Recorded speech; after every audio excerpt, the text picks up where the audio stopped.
चलिए, आज का टॉपिक हम लोगों का मैग्नेटिक इफेक्ट ऑफ करंट का सेकेंड पार्ट है।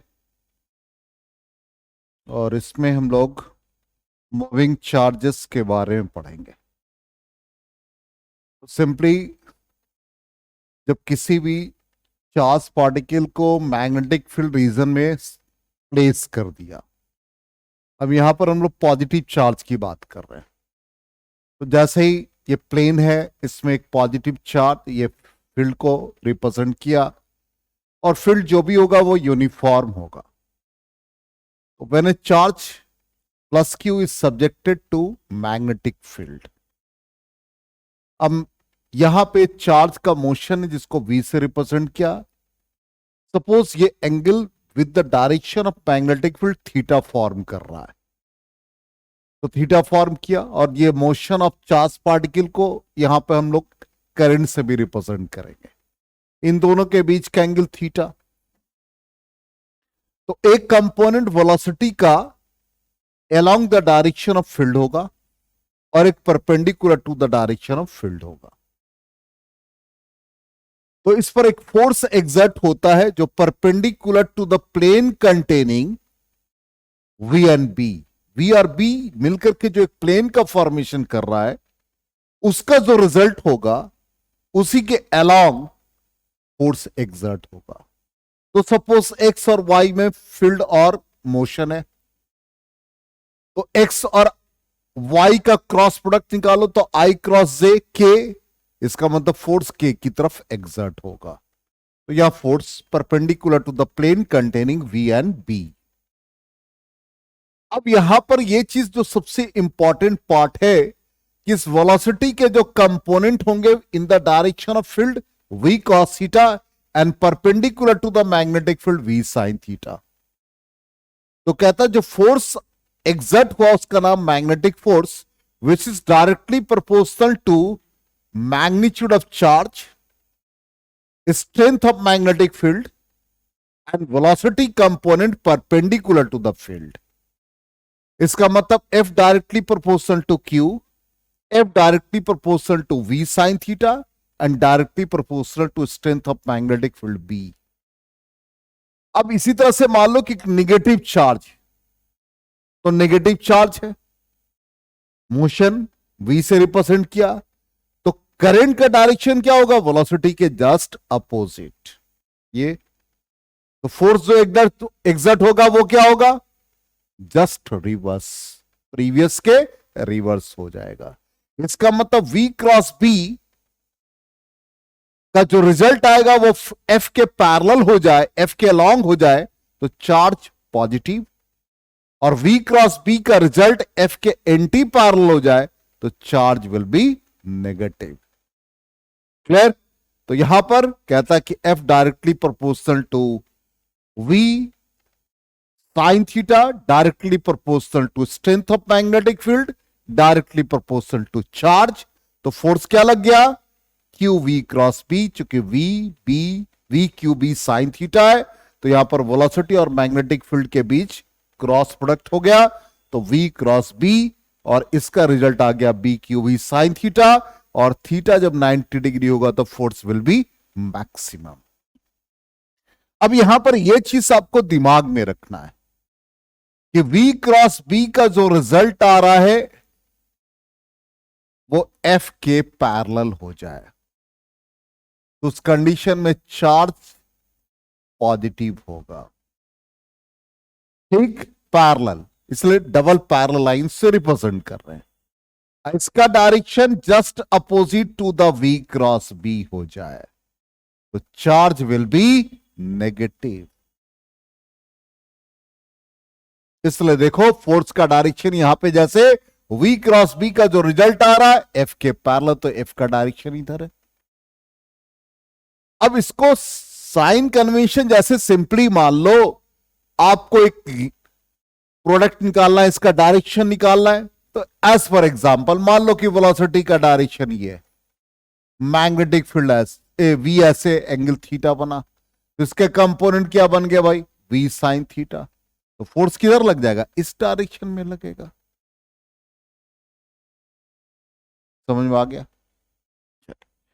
तो यहां पर B Q V sine theta, theta का वैल्यू 90 डिग्री हो जाए तो फोर्स विल बी मैक्सिमम। ठीक, अब कंडीशन आ जाएगा हमारे पास, क्या आ गया, एफ बराबर B Q V sine theta. तो जब चार्ज पार्टिकल स्टेशनरी हो, इसका मतलब क्यू यदि गिवन है और वी जीरो हो जाए तो magnetic force zero. Charge particle neutral हो तो भी मैग्नेटिक फोर्स जीरो। ठीक, इसलिए स्टेशनरी चार्ज कभी भी मैग्नेटिक फील्ड प्रोड्यूस नहीं करता है।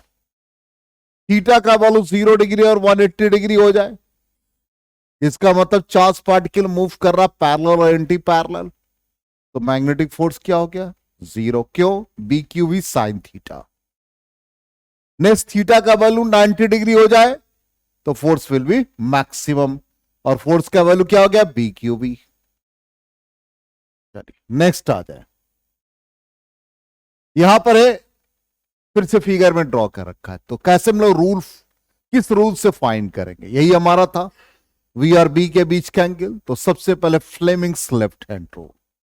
फ्लेमिंग्स लेफ्ट हैंड रूल कहता है सिंपली कि हम दो फिंगर, हम इन तीनों को म्यूचुअली परपेंडिकुलर रखें, ऐसे रखें। तो ये डायरेक्शन थंब का है, ये डायरेक्शन हमारा थंब हो गया, ये फोर फिंगर हो गया, ये फोर फिंगर, और ये हमारा सेंट्रल फिंगर, और तीनों म्यूचुअली परपेंडिकुलर है। तो कहता है कि थंब फोर्स को रिप्रेजेंट करेगा, फोर फिंगर मैग्नेटिक फील्ड को, और ये मोशन को रिप्रेजेंट करेगा। सिंपल है। यहां पर magnetic field four finger, central finger points in the direction of motion of the charged particle, then force is exerted along the direction of thumb. समझ में आ गया, Fleming's left hand rule, mutually perpendicular, ऐसे ये four finger magnetic field, central finger motion, thumb direction of force. Clear, इसकी भी जरूरत नहीं पड़ेगी, यदि आप वेक्टर क्रॉस प्रोडक्ट जानते हो तो आसानी से बना लोगे, और हम लोग क्रॉस प्रोडक्ट को ही यूज किए पूरे क्लास में, रिवीजन में भी वही काम करेंगे।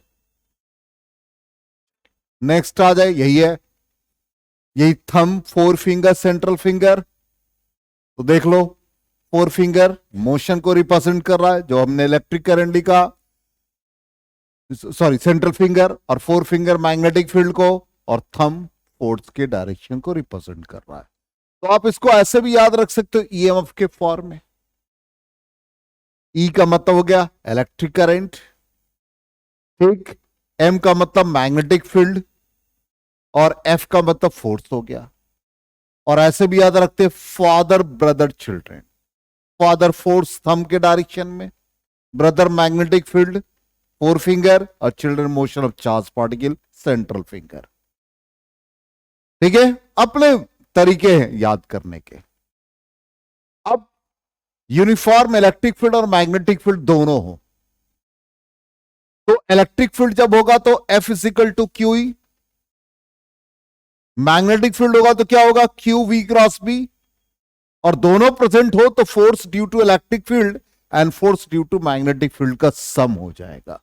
तो नेट फोर्स क्या आ जाएंगे, F equal to Q E plus Q V cross B.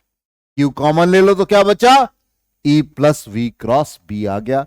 इस टोटल फोर्स को लॉरेंज फोर्स कहते हैं। इसका मतलब when a charge particle is placed in combined electric and magnetic field, then force experienced by the charge particle is known as Lorentz force, which is numerically equal to the sum of electric force and magnetic force. तो electric force के लिए QE और magnetic force के लिए Q V cross P, दोनों का sum हो गया तो Q कॉमन ले लिया, E plus V cross P। अब कोई भी एब्सेंट है, मान लो इलेक्ट्रिक फील्ड एब्सेंट है तो Q V cross P, magnetic field absent है तो इलेक्ट्रिक फोर्स लगेगा। अब magnetic force on moving charge, इसको लिखने का ये वे, ये बहुत इंपॉर्टेंट रिजल्ट है, ये आपसे ऑप्शन में पूछ सकता, मतलब ऑब्जेक्टिव क्वेश्चन में। तो कैसे निकाला, तो सिंपली हम लोगों ने जो मैग्नेटिक फील्ड का एक्सप्रेशन पढ़ रखा है बायोट-सेविट लॉ के अकॉर्डिंग, जो वेक्टर फॉर्म में था म्यू नॉट बाई 4 पाई क्या था, आइडियल क्रॉस आर, तो आई लिखा था, ये एल हो गया cross R divided by R cube. ठीक, अब आई को हम लोग चार्ज बाई टाइम के फॉर्म में लिख देते हैं, तो ये mu naught by 4 pi, it is Q by T L cross R divided by R cube. L by T length by time period velocity को रिप्रेजेंट करता है, तो म्यू नॉट बाई 4 पाई, तो ये क्या हो गया V cross R divided by R cube magnetic field. इसलिए जब भी हम लोगों को चार्ज के फॉर्म में, वेलोसिटी के फॉर्म में और पोजीशन वेक्टर के फॉर्म में गिवन हो तो हम लोग यही फॉर्मूला यूज करेंगे। अब यहां पर क्रॉस प्रोडक्ट किसका है, V और B का, इसका मतलब यहां पर वेलोसिटी और पोजीशन वेक्टर का जो क्रॉस प्रोडक्ट होगा वो मैग्नेटिक फील्ड के डायरेक्शन के अलोंग हो जाए तो चार्ज विल बी पॉजिटिव। इसी तरह से V क्रॉस R का रिजल्ट मैग्नेटिक फील्ड के एंटी पैरेलल हो जाए तो चार्ज विल बी नेगेटिव।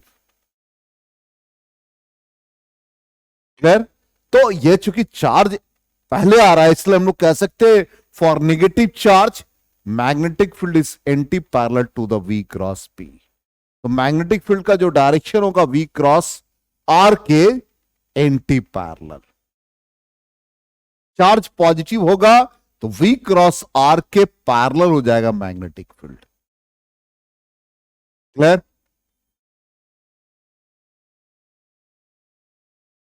अब नेक्स्ट पार्ट, अब कोई भी मूविंग चार्ज पर कितने मैग्नेटिक फोर्स लग रहे हैं इसको हम लोग कैसे मेजर कर रहे हैं। तो यहां पर कहता है कि जैसे एक चार्ज Q1 मूव कर रहा है, सपोज इसका वेलोसिटी V1, तो यहां पर एक चार्ज पार्टिकल Q1, इसका वेलोसिटी V1, और यहां पर अनदर चार्ज पार्टिकल Q2 है, इसका वेलोसिटी V2 है, और इसका पोजीशन इसके रिस्पेक्ट में R है, तो फोर्स Q2 पर कितना लगेगा।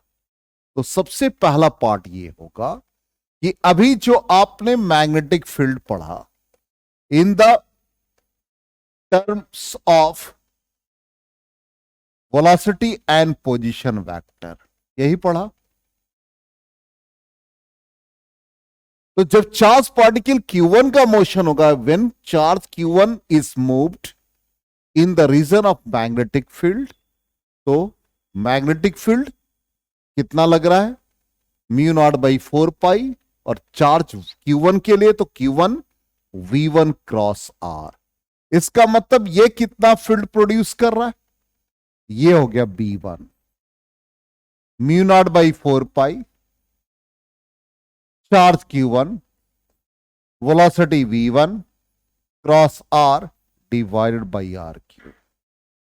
अब इस फील्ड के कारण से ये फील्ड क्या प्रोड्यूस किया, B1, और जब B1 प्रोड्यूस किया और चार्ज Q2 है, इसका वेलोसिटी V2 है, तो इस पर जो मैग्नेटिक फील्ड लगा वो किसके कारण से लगा, B1 के कारण, तो इस पर जो फोर्स लगेगा उसका नाम क्या हो गया, F2। तो अब F2 को कैसे लिखोगे आप, F2 is equal to charge Q2 just अभी पढ़ा है, और वेलोसिटी कितना हो गया V2 cross magnetic field B1।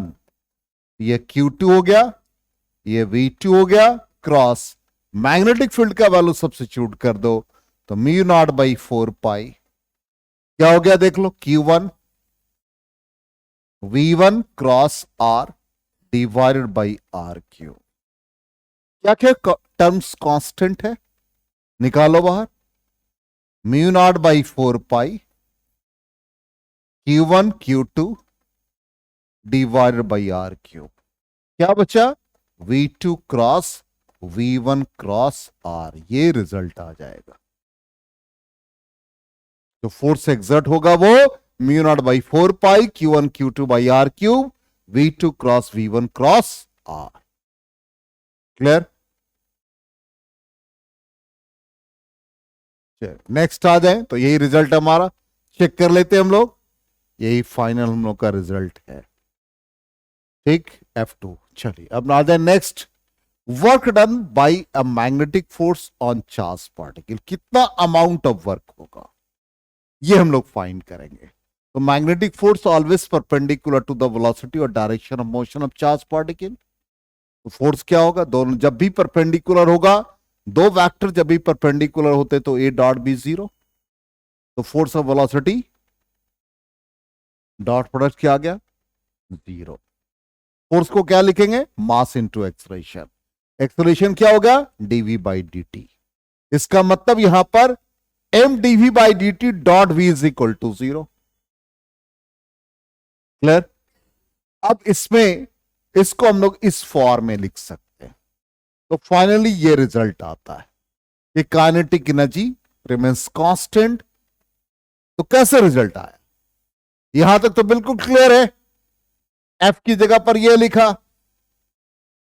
अब यहां पर 2 से डिवाइड और 2 से मल्टीप्लाई कर दिया, तो 2 DV by D T dot V is equal to zero.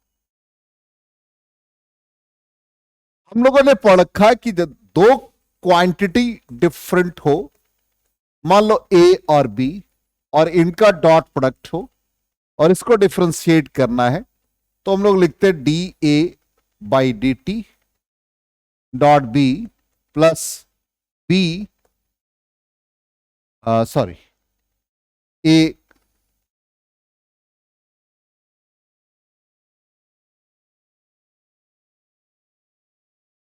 D A by D T लिख दिया। अब ए कांस्टेंट और D B by D T,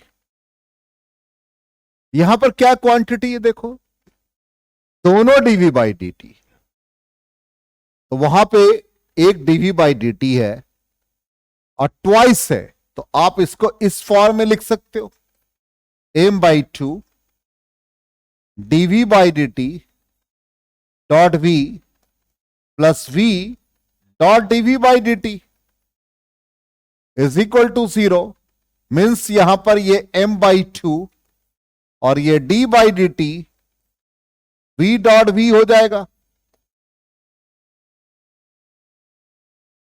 और वी डॉट वी क्या देगा, वी स्क्वायर देगा। तो यहां पर क्या आ गया, V dot V V square हो गया, तो M by two into V square क्या बन गया, हाफ एम वी स्क्वायर। तो D by D T is equal to half M V square.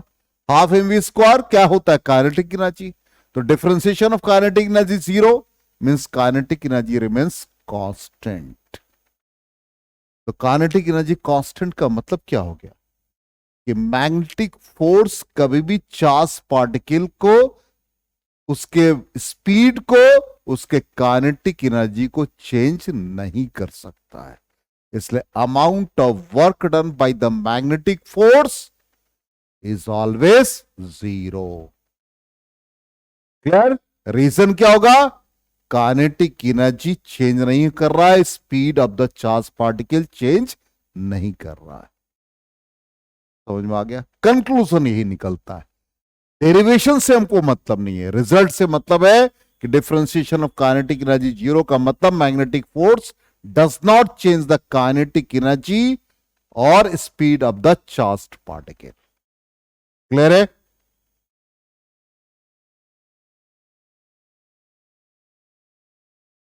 चलिए अब आ जाए motion of charge particle in uniform magnetic field. तो पहला है कि थीटा 0 डिग्री हो जाए, 180 डिग्री हो जाए, तो ये मैग्नेटिक फील्ड यूनिफॉर्म है। अब चार्ज पार्टिकल को रख दिया, इसका डायरेक्शन देखो कितना है, 0 डिग्री बना रहा है। इसका डायरेक्शन कितना है, 180 डिग्री बना रहा है। फोर्स कितना लग गया, 0। क्या रिप्रेजेंट कर रहा है, मैग्नेटिक फोर्स 0। इसका मतलब चार्ज पार्टिकल का मोशन किधर है, स्ट्रेट लाइन। स्ट्रेट लाइन का मतलब हो गया कि चार्ज पार्टिकल अनडेविएटेड हो जाएंगे। चार्ज पार्टिकल क्या होगा, अनडेविएटेड। पाथ कैसा होगा, स्ट्रेट लाइन। ठीक, सेकेंड कंडीशन आ जाए जब थीटा का वैल्यू 90 डिग्री। अब ये मैग्नेटिक फील्ड क्या है, रीजन दे रखा इनवर्ड। अब इनिशियली मान लो कि एक चार्ज पार्टिकल लग रहा है यहां पे, इसका वेलोसिटी y के लॉन्ग। अब मैग्नेटिक फील्ड किधर है, इनवर्ड, माइनस के का। फ्लेमिंग्स लेफ्ट हैंड रूल छोड़ दो। v का डायरेक्शन कितना, क्या चाहिए हमको, v क्रॉस b। तो v का direction j cap, magnetic field minus K cap, तो j क्रॉस के i, और माइनस साइन है तो नेगेटिव x की तरफ लग गया। सेकेंड कंडीशन आ जाओ, वेलोसिटी का डायरेक्शन क्या, v क्रॉस b, बार बार कह रहे हैं v का डायरेक्शन किधर, माइनस आई cap, magnetic field minus K cap, आई क्रॉस के माइनस जे, माइनस और ऑलरेडी माइनस। देख लो ध्यान से, ये क्या है, माइनस आई कैप, मैग्नेटिक फील्ड क्या है, माइनस के कैप, तो माइनस माइनस प्लस हो गया।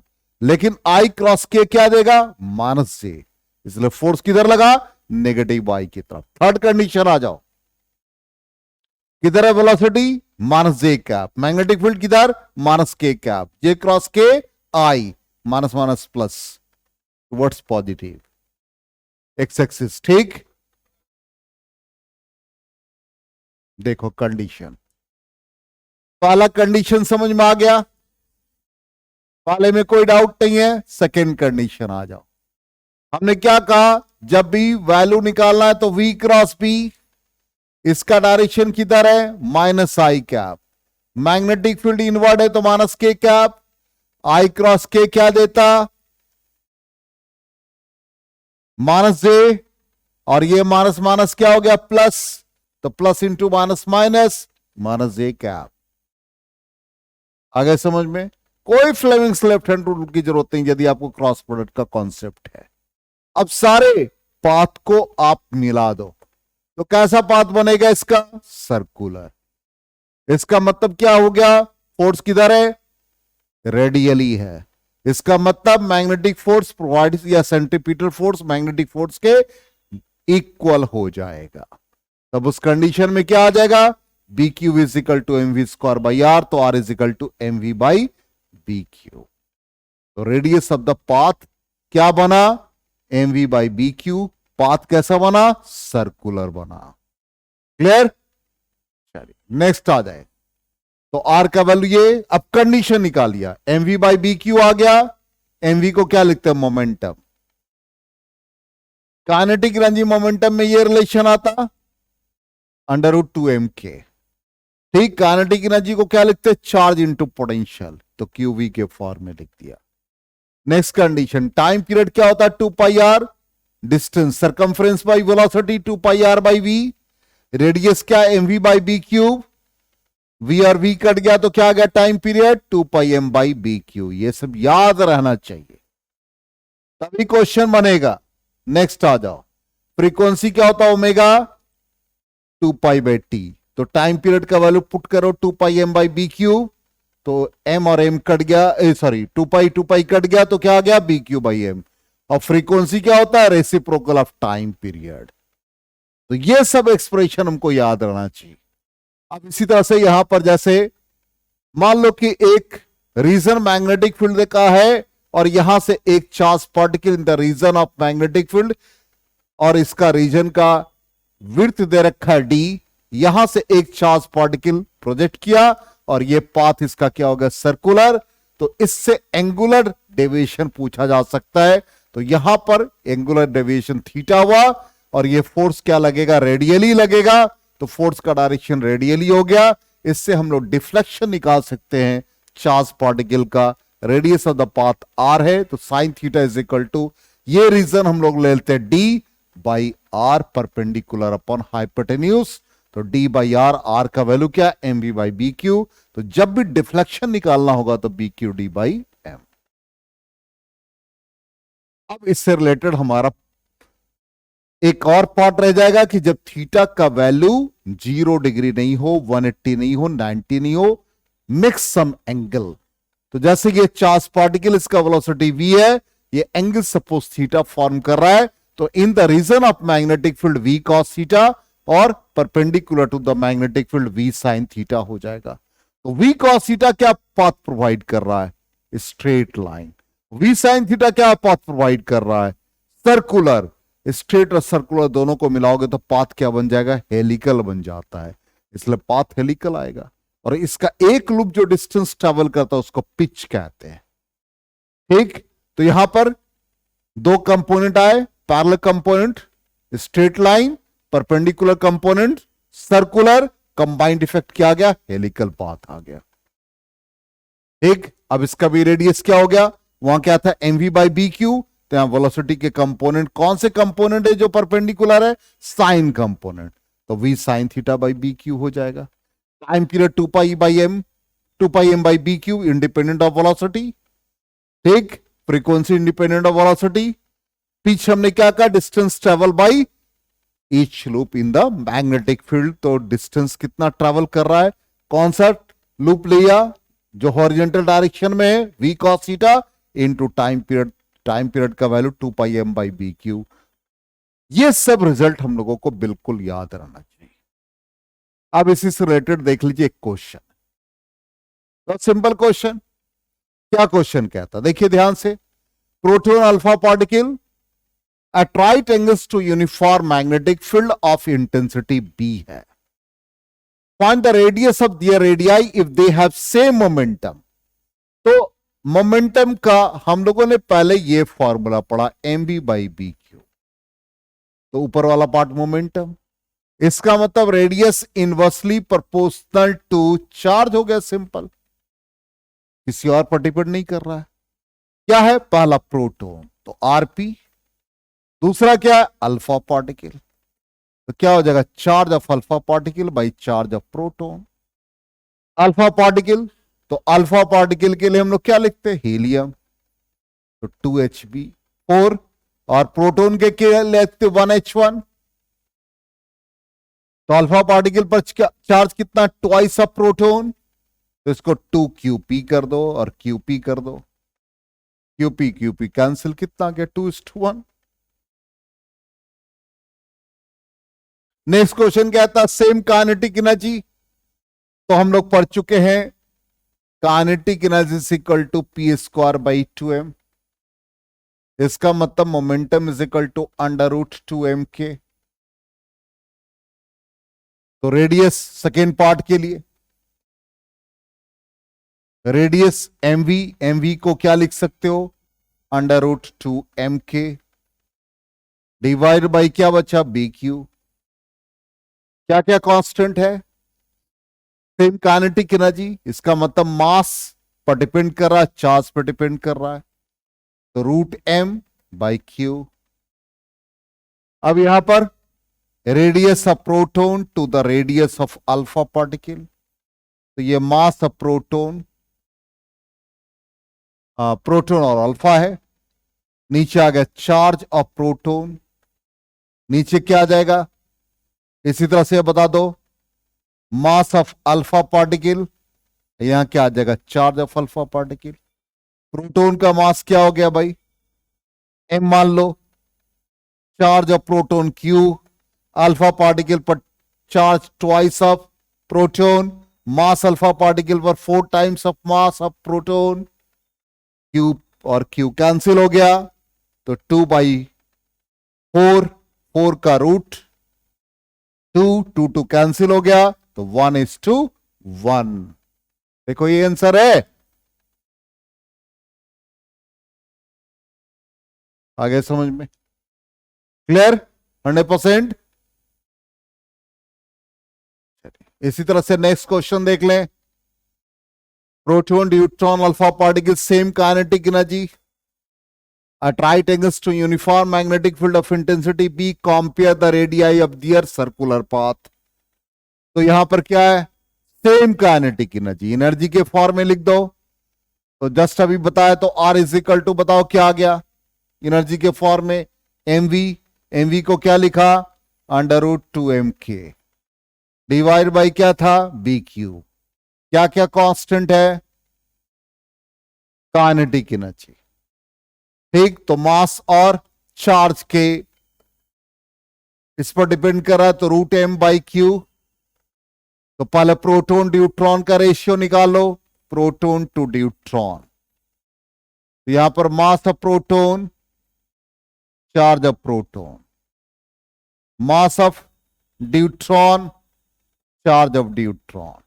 न्यूट्रॉन का मतलब क्या हो गया, 1h2। मास ऑफ प्रोटॉन को P m से रिप्रेजेंट करते, चार्ज ऑफ प्रोटॉन को Q से।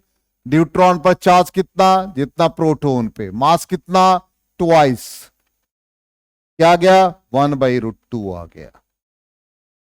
फिर हम लोग न्यूट्रॉन टू अल्फा पार्टिकल निकाल लें, न्यूट्रॉन टू अल्फा। तो क्या आ जाएगा यहां पर, √md divide by QD into √m alpha और ये Q अल्फा। न्यूट्रॉन पर मास ट्वाइस ऑफ प्रोटॉन, तो 2m रख दो, charge on neutron charge of proton के इक्वल। अल्फा पे charge twice of proton, mass 4 times, क्या आ गया, बता दो जल्दी से, √2 और ये 2 कट गया, तो क्या बन गए, √2:1। इसका मतलब radius of proton, radius of neutron to the radius of alpha particle क्या गया, 1:√2:1। बोलो क्लियर, यस नो। चलिए नेक्स्ट क्वेश्चन इसी तरह से, मैग्नेटिक फील्ड है, width of region, compare the angle of deviation. तो साइन थीटा भी जस्ट बताया, d/r। तो साइन थीटा का वैल्यू क्या आ गया,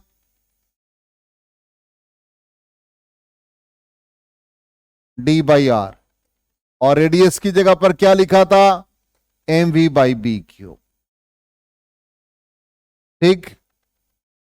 अब कहता compare the angle of deviation suffered by the proton and alpha particle if before interlinking my both particle have same momentum. तो मोमेंटम सेम है तो किस पर डिपेंड कर रहा है, मास पे डिपेंड कर रहा है। तो sine theta inversely proportional to मास,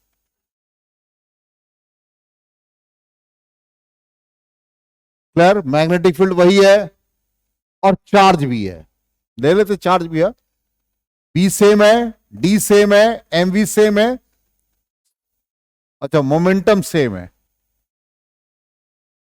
तो मोमेंटम सेम है तो सिर्फ डिपेंड कर रहा है चार्ज पे, तो Q के डायरेक्टली प्रोपोर्शनल। अब किसका किसका, प्रोटॉन का, तो साइन थीटा फॉर प्रोटॉन और sine theta for alpha particle. तो charge of proton, charge of alpha particle, proton पे चार्ज Q, अल्फा पे चार्ज ट्वाइस, क्या गया, 1:2। आ गया समझ में। इसी तरह से mv को क्या लिख दोगे, काइनेटिक एनर्जी के फॉर्म में, डिफ्लेक्शन निकाल लोगे। और एक्सेलरेटेड थ्रू द पोटेंशियल है तो क्या लिखोगे, काइनेटिक एनर्जी को Q × V। हर क्वेश्चन को डील कर लिया हम लोगों ने। अब आ जाए इसी सर बेस्ड साइक्लोट्रॉन। साइक्लोट्रॉन ऐसे हमारे सीबीएसई के सिलेबस में नहीं है लेकिन बिहार बोर्ड के लिए इंपॉर्टेंट है। इसमें हम लोग 2 डीज लेते हैं, एक विंडो होता है, इसको मैग्नेटिक फील्ड रीजन में रखते हैं, और जैसे ही मैग्नेटिक फील्ड रीजन में रखते हैं इसके बीच में जो स्पेस है वहां पे एक चार्ज पार्टिकल को, पहले तो ये जो 2 डी शेप में है इसको high frequency radio frequency oscillator से कनेक्ट किया जाता है। इसका फ्रीक्वेंसी साइक्लोट्रॉन फ्रीक्वेंसी के बराबर हो जाएगा, तो साइक्लोट्रॉन जो चार्ज पार्टिकल को एक्सलेट करता है वो मैक्सिमम एनर्जी गेन करेगा। अब यहां पर ये high frequency radio frequency oscillator का काम है कि ये पोलैरिटी ऑफ चार्ज पार्टिकल को रिवर्स करता है। ठीक, अब जैसे ही आपने यहां पे इस दो डीज के बीच में सेंटर पे चार्ज पार्टिकल को प्लेस किया, तो वो चार्ज पार्टिकल एक सर्कुलर पाथ को फॉलो करता है in the region of magnetic field, और उस चार्ज पार्टिकल को एक्सलरेट करने के लिए आप इलेक्ट्रिक फील्ड अप्लाई करते हो।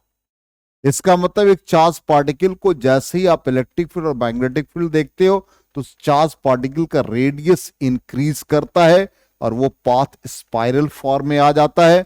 तो रेडियस जब इंक्रीज करेगा तो उस कंडीशन में एक रेजोनेंस आएगा जहां पर एसी का फ्रीक्वेंसी जो high frequency radio frequency oscillator है और साइक्लोट्रॉन का फ्रीक्वेंसी इक्वल हो जाएगा तो मैक्सिमम एनर्जी को गेन करेगा। तो यही पाथ ऐसा बनता है जैसे ही high frequency radio frequency oscillator से आपने इसको कनेक्ट किया, मैग्नेटिक फील्ड है, चार्ज पार्टिकल को जैसे ही इस रीजन में प्लेस किया ये एक सर्कुलर पाथ को फॉलो करता जाता है और इसको हम लोग फाइनली विंडो से बाहर निकाल लेते हैं और ये हेवी न्यूक्लियस के ऊपर स्ट्राइक करता है और उसको लाइट न्यूक्लियाई में कन्वर्ट कर देता है। इसका मतलब यहां पर साइक्लोट्रॉन का मतलब है एक ऐसा डिवाइस जो पॉजिटिवली चार्ज पार्टिकल को एक्सलरेट करता है।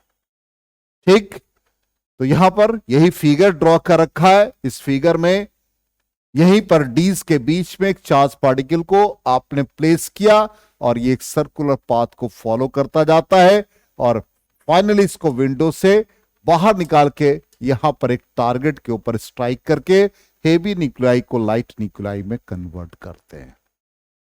ठीक है, तो यहां पर ये सारा डिस्क्रिप्शन जो हमने आपको बोला वही लिखा है। तो यहां पर पाथ कैसा बना, सर्कुलर बना और सर्कुलर पाथ का रेडियस क्या हो जाता है M V by B Q और time period 2 pi M by B Q आ जाएगा। फ्रीक्वेंसी क्या आ जाएगा, रेसिप्रोकल ऑफ टाइम पीरियड, तो B Q by 2 pi M और kinetic energy maximum half M V square, इसका वैल्यू निकालेंगे तो B square Q square R square by 2m। Clear? तो इस तरह से ये हम लोगों ने पार्ट को किया और एक पार्ट और रह गया कि वेलोसिटी सेलेक्टर। इसके हेल्प से जे थॉमसन ने चार्ज बाई मास रेशियो को फाइंड किया था। ये कहता है किसी चार्ज पार्टिकल को इलेक्ट्रिक फील्ड और मैग्नेटिक फील्ड में प्लेस कर दिया, जैसे चार्ज पार्टिकल है। अब ये चार्ज पार्टिकल का इसके ऊपर इलेक्ट्रिक फोर्स इस डायरेक्शन में, magnetic field perpendicular to the electric field है। तो इस कंडीशन में यहां पर फोर्स जब लगता है तो Q E V cross P और इस पर डेट फोर्स 0 हो जाएगा। तो वेलोसिटी किस डायरेक्शन में, देखो एक्स के अलॉन्ग, तो V I cap. Electric field किस डायरेक्शन में, इलेक्ट्रिक फील्ड किस डायरेक्शन में, वाई, तो E J cap. Magnetic field किस डायरेक्शन में, जेड डायरेक्शन में, तो के कैप। अब इसका वैल्यू डालो E J cap, V cross B का वैल्यू निकालो, V B I cross K क्या आएगा, -j। इसका मतलब यहां पर ये E J minus V B J, इसका मतलब नेट फोर्स 0 हो जाएगा। तो फाइनली क्या आ जाएगा, Q is equal to B Q V, then velocity of the charge particle is numerically equal to the ratio of magnitude of electric field and magnitude of magnetic field. ऐसे charge particle को उसने select कर लिया। तो यही कहता है ऐसे अरेंजमेंट में इस चार्ज पार्टिकल को सेलेक्ट कर लिया जिसका वेलोसिटी E बाई बी के रेशियो के इक्वल होगा। बहुत सारे चार्ज पार्टिकल है मान लो, उसमें से एक ऐसा चार्ज पार्टिकल जिसका वेलोसिटी का value ratio of electric field जो आपने दिया और मैग्नेटिक फील्ड के रेशियो के बराबर हो जाएगा, वैसे चार्ज पार्टिकल को हम लोग सेलेक्ट कर लेते हैं। इसलिए नाम पड़ गया इसका वेलोसिटी सेलेक्टर और वेलोसिटी फिल्टर। और इसी को डिटेक्ट किया था इलेक्ट्रॉन के लिए जे थॉमसन ने और उसी से चार्ज टू मास रेशियो निकाला था। क्लियर? तो इस तरह से मोशन के बारे में पूरा स्टडी कर लिया हम लोगों ने। अब सिर्फ हम लोगों का टॉपिक क्या बच गया, force due to current carrying conductor. ठीक है, तो वो हम लोग नेक्स्ट क्लास में करते हैं।